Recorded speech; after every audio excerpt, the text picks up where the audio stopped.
Corazon stood alone at the edge of the forest, her heart heavy with grief. The moonlight illuminated her frail figure, casting long shadows on the ground. Her eyes, once filled with hope, now reflected only emptiness. The loss of her unborn child had shattered her world, leaving her with nothing but pain and a festering bitterness deep within her soul. The villagers had warned her not to venture into the forest, whispering tales of malevolent spirits and cursed creatures that lurked in its depths. But Corazon didn't care. What was there left to fear when her life had already crumbled to dust? Her feet carried her deeper into the trees, driven by an inexplicable force, as though the very earth beneath her called her name.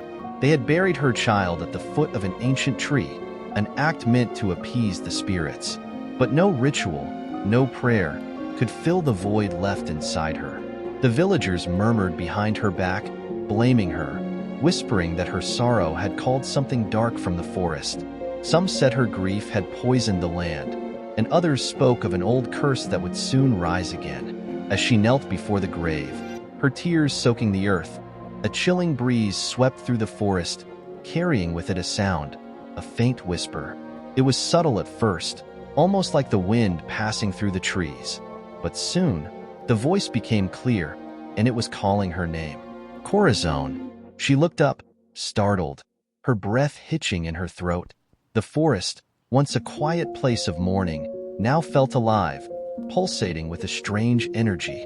The voice grew louder, more insistent, and without thinking, she followed it.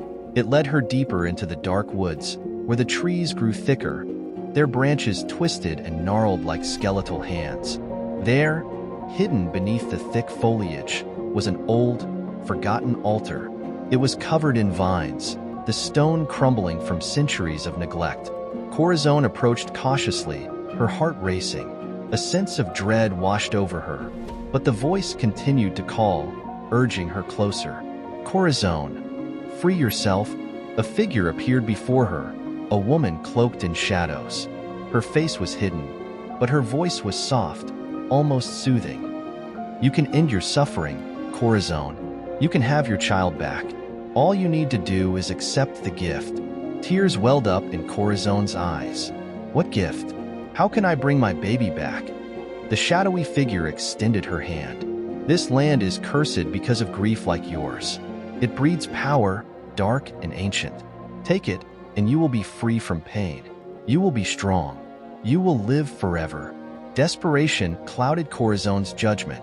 She hesitated for only a moment before grasping the figure's hand. A sharp pain shot through her, and her body convulsed as a strange energy flooded her veins. Her vision blurred, and a deep, primal hunger stirred within her. When Corazon opened her eyes, the shadowy figure was gone. The forest around her seemed darker, more ominous, but she felt powerful, more alive than she had in weeks. Her senses were heightened. She could hear every rustle of leaves, every distant animal cry. And then, a new sound reached her ears, the sound of a heartbeat, not her own, but someone nearby. A villager had wandered too close to the forest, unaware of the danger lurking within. Corazon felt the hunger grow stronger, an uncontrollable urge surging through her. Without thinking, she moved swiftly, her limbs guided by an invisible force. In a blur, she was upon the villager, her teeth sinking into flesh, tasting blood for the first time. Corazon recoiled, horrified by what she had done, but the hunger was insatiable. She tried to stop herself, but the darkness inside her had already taken root. The transformation had begun. She had become an Aswang, a creature of the night, cursed with an unending thirst for human flesh. Days passed, and the village was gripped by terror. More bodies were found, each one mangled and drained of blood. The villagers whispered of the Aswang, a creature from their darkest legends, and the once sympathetic gaze they had for Corazon turned to suspicion and fear. Corazon tried to resist the curse, locking herself away, hoping to protect the one she loved. But the beast inside her grew stronger with each passing night. The hunger gnawed at her, her body twisting into something monstrous under the cover of darkness. Her skin became cold and pale, her eyes glowing red like embers in the night. She could no longer recognize herself in the mirror. One night, her husband Mateo followed her into the forest, desperate to find the truth behind the gruesome killings. He had heard the whispers, but he couldn't believe that the woman he loved had become the creature that haunted their nightmares. He found her by the ancient altar, her body convulsing as the transformation took hold. Mateo cried out, but Corazon turned to him with bloodshot eyes, her voice a low growl. "Run," she rasped, struggling against the curse. "I can't control it." But Mateo didn't run. He stepped closer, reaching for her. "Corazon, I know you're still in there. We can stop this together." Corazon's body trembled, torn between the love she still felt for her husband and the primal urge to feed. Tears streamed down her face as she fought the beast within. "I'm sorry," she whispered, her voice breaking.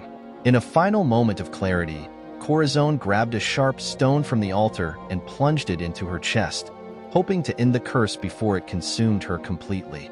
Mateo rushed to her side, holding her as she collapsed to the ground. "I couldn't let it take me," she whispered, her breath shallow. "I couldn't hurt you." Mateo wept, holding her lifeless body in his arms, as the forest fell silent around them.